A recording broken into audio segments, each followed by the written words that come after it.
Rubén, gusto saludarte. Igualmente, Estamos pues acá en sesión en la Comisión Permanente. Un saludo a Jesús y a toda sí, la audiencia. gracias, Hamlet. Pues de acuerdo a la jornada, prácticamente en el dictamen no se escucharon, no se tomaron en cuenta las propuestas de la oposición, las reservas al dictamen que había presentado Morena y partidos aliados. Prácticamente queda la propuesta de dictamen con lo que había enviado López Obrador el 5 de febrero, más los añadidos que le hicieron en el legislativo los diputados de Morena.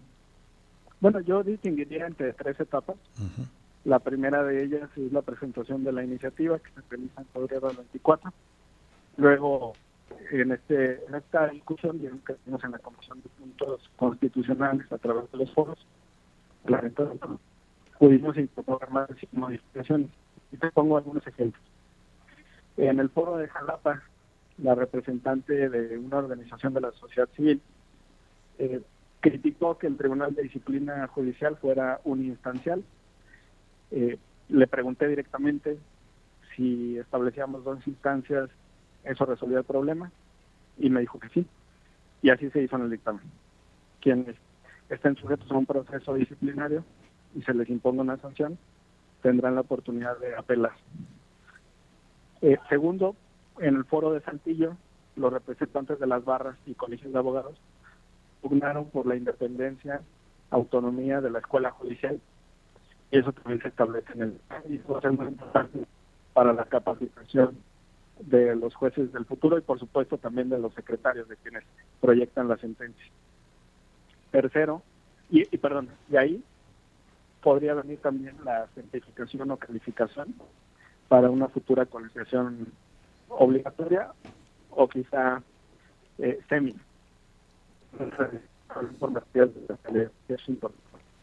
Es decir, colegio de abogados, abogados mercantilistas. Hamlet, perdón que te interrumpa, estamos teniendo mucha interferencia, no sé si nos podría hacer el favor de quizás moverte a ver si es en este caso la señal o una interferencia que ocurre. Como estoy en el salón. En el salón. Mira, ahí se escucha un poco mejor, pero si sales seguramente será mejor.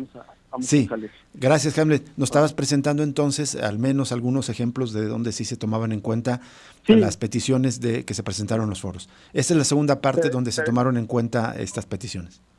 Sí, te decía, se tomó en cuenta una postura del foro de Saltillo, donde se establecía la necesidad de tener una escuela judicial autónoma e independiente. Eso, a su vez, puede dar paso a la colegiación en el futuro, es importante. Tercero, se modificó el principio de paridad, eso lo podían las mujeres juzgadoras y quedó. La Corte se integraría por 5 mujeres y 4 hombres, el Tribunal de Disciplina 3 mujeres y 2 hombres. Los tribunales colegiados de circuito y juzgados de distrito tendrían también listas paritarias. Y las salas regionales del Tribunal Electoral, 2 mujeres. Uno de los ejemplos para... Y eso lo solicitaron ellas. Uh-huh. Y estamos de acuerdo. ¿Y hay una tercera etapa? Sí. Sí. Finalmente, ya pasamos a la tercera etapa, que ya es la dictaminación. Se vota en lo general, después de 3 rondas de discusión con 12 oradores, 36 en total, la mitad de la oposición y la mitad de nuestra coalición. Y después pasa hasta lo particular. Antes de hacer el corte de votar en lo general, vence tu límite para presentar las reservas, es decir, propuestas de modificación. Entonces se presentaron más de 300 modificaciones. Algunas de ellas me parece que podrían ser analizadas por el Pleno y serían importantes porque podrían ayudar a perfeccionar el dictamen. Yo mismo presenté 14, terminando la presentación de las mismas, las retiré porque solamente quería pronunciarlo para efectos de conocimiento de mis compañeros y que entonces se pudieran valorar para el Pleno. Y la que transitó pues fue la de los jueces sin rostro, que es un mecanismo que se ha utilizado en otras democracias, que se ha utilizado en Colombia, en Italia, en Brasil, porque sí es cierto que hay jueces que lamentablemente pues son amenazados sobre todo por delincuencia organizada.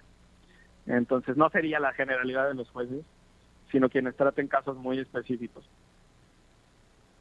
¿Qué tal, Hamlet? Te saluda Jesús Estrada. Justo quería preguntarte de ese tema de los jueces sin rostro. Entiendo lo que planteas, que es para la protección, sobre todo aquí en este país, con el tema de la delincuencia organizada, pero en redes sociales he estado leyendo muchas críticas a la aprobación de esto de los jueces sin rostro. Por ejemplo, Carla Escofía, académica y consultora, dice: los jueces sin rostro son una medida usada por la derecha en Italia y Perú. No han funcionado y han causado mucho daño. Argumentos y memorias de víctimas sobran, pero supongo que eso no importa, tampoco que joderá a los más pobres. Lo importante es apoyar críticamente todo, dice Carla Escofía. ¿Se examinó bien el impacto que puede tener esto de los jueces sin rostro y podrían tener un impacto en particular en las personas de más bajos recursos, Hamlet? Bueno, para efectos del combate a la delincuencia organizada y como una responsabilidad del Estado, a mí me parece que son útiles.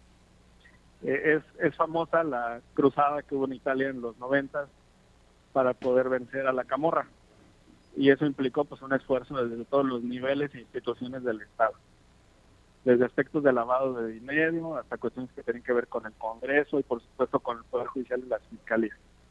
Y esto es para proteger a los jueces. En la medida que puedas delimitar en la legislación secundaria los tipos de casos y las competencias para estos jueces, va a haber certeza y seguridad jurídica para toda la población. Muy bien. Hamlet, yo te quería preguntar también por el contexto político, todas las reacciones que ha generado esta propuesta de reforma al Poder Judicial y tu opinión, y no sé si eso se esté discutiendo al seno de Morena, de la fracción legislativa. Por un lado, reacciones de los gobiernos de Estados Unidos, cámaras empresariales también, de otras instancias como de la misma ONU, o también de algunas calificadoras o bancos en concreto que están asociando el avance de la discusión de la reforma judicial con unas turbulencias, digamos, en la economía, por ejemplo, con indicadores como la paridad del peso frente al dólar, supuestamente algunas reservas o cancelaciones de algunas inversiones. ¿Hay preocupación a la bancada de Morena acerca de estas digamos, reacciones que están generando, que ha llegado incluso probablemente a uno de los niveles más bajos de la relación México-Estados Unidos en el actual gobierno, con esta pausa en las relaciones que anunció esta mañana el presidente López Obrador respecto a los embajadores de Estados Unidos, Ken Salazar, y Graham Greene de Canadá? Bueno, voy a retomar aquí un concepto que no es propio, sino de el diputado Ildefonso Guajardo, quien estuvo a cargo de la Secretaría de Economía y le tocó renegociar el Tratado de Libre Comercio con Estados Unidos. Sí. Entonces, él tiene una doctrina que parece adecuada y que habla de lo siguiente: la relación con Estados Unidos se tiene que ver bajo un sistema de canal, es decir, separar los temas. Uno es el tema migratorio, otro es el tema de colaboración en el combate a la delincuencia organizada y el tráfico, otro tiene que ver, por supuesto, con la democracia y derechos humanos, otro tendrá que ver con economía. Entonces, en la medida que los asuntos se analicen por separado, pues esta relación que es profunda, esta integración que es compleja, va a poder seguir adelante. Por eso me gusta el término que utilizó el presidente de la República en la mañana, ¿no? Una pausa, y declaró no con los países, sino con las embajadas. Eso es importante en el marco del mensaje. Porque no hemos tenido una declaración del presidente Biden o del primer ministro Trudeau, sino de sus representantes aquí en el país. También comentar, hay reacciones por la propia Suprema Corte de Justicia de la Nación.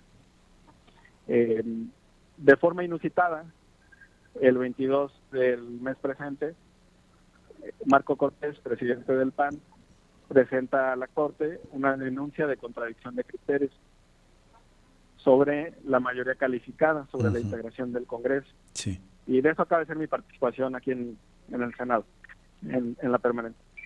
De manera inusitada, Norma Piña acuerda, admite y turna este expediente al día siguiente que lo recibe. La demanda la recibe el 22 y el 23 ya lo había turnado al ministro Alcántara Carranca, quien por cierto pues fue el anfitrión de aquella cena de Norma Piña y Alito Moreno. Sí. Entonces, por esta razón, Morena hace algunas horas ya presentó una recusación, porque ese ministro anfitrión de la cena pues no podría juzgar un caso que se va a referir a la integración del Congreso. Pero más atrás, Eso ¿puede a las 11 de la mañana? Sí, pero ¿puede la Corte resolver temas electorales? Creo que no se puede hacer eso. Sí, en acción de inconstitucionalidad y en controversia constitucional, y también en materia de contradicción de criterios, y explico. Ajá. Es una chicana, pero explico. El precedente que jala la Corte para aceptar esa contradicción es de 1998. Yo tenía 9 años. Y lo toma de una norma local.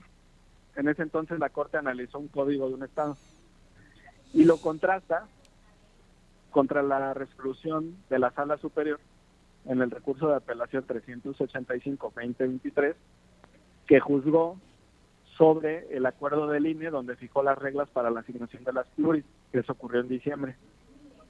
Entonces, contrasta dos precedentes que tienen 26 años de diferencia. Contrasta un precedente en control abstracto en acción de inconstitucionalidad de un Estado contra un precedente de control concreto, es decir, sobre un caso que analiza una norma nacional, una norma federal. Entonces son maromas para intentar meter en un mismo cajón cosas que no son compatibles. Un caso son peras y otro caso son manzanas. Entonces tuvo que salir hoy el ministro Alcántara a decir, yo voy a tomarme mi tiempo para esta resolución, voy a respetar la resolución que emita la Sala Superior, pero por supuesto que esto generó un conflicto institucional potencial, porque la Sala está a 24 horas de resolver sobre la mayoría calificada. Claro. Y en ese inter, con toda celeridad, Norma Piña intenta que este asunto se discuta. Y el riesgo estaba en que la Corte emitiera un criterio definitivo, porque es lo que puede hacer en una contradicción de criterios, y con ese criterio vincular a la Sala Superior a que asignara las diputaciones como la Corte le incluyera. O sea, el derecho también se trata de estos artilugios, de estas mañas, de estos recovecos, de esos caminos complicados, pero quien asesoró lo hizo de manera premeditada. Y quiero decirte otra cosa: empapelaron a la Sala Superior, presentaron más de 1,000 recursos muy chafas, sin agravio, sin nada, para que la Sala se tardara por lo menos en turnar estos expedientes y en resolverlos, en desecharlos, de tal forma que la Sala no pudiera sacar su criterio hoy, sino que tuviera que esperar hasta mañana y quizá en la noche. Entonces los tienen atareados y mientras tanto la Suprema Corte quería avanzar a todos los días para decidir el criterio. Bueno, Hamlet, esto puede posponer la entrada, el inicio, el arranque de la siguiente legislatura.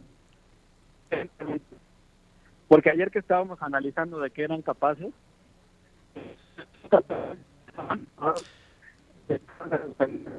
no te escuchamos, perdón, Hamlet, no te escuchamos lo último que se cortó. Son capaces de dictar una suspensión, pensábamos ayer, porque estábamos discutiendo el dictamen de la reforma judicial cuando se dio a conocer este documento.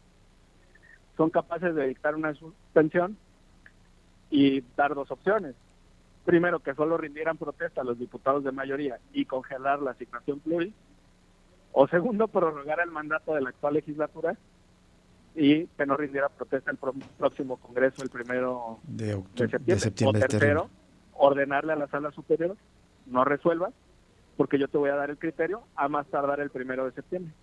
Y a minutos de la integración de la Cámara, emitir el criterio definitivo. Afortunadamente no se prestó el ministro Alcántara Carracá, pero tú lo leíste bien. Ese era el camino para claro. Hamlet, son asuntos muy complicados, muy interesantes. Lamentablemente se nos agotó el tiempo. ¿Te parece si seguimos en contacto en los próximos días para seguir ahondando sobre este tema? Y por lo pronto esta tarde te agradecemos que nos hayas tomado la llamada. Muchas gracias, Rubén Jesús. Buenas tardes. Al contrario, gracias. Hamlet García.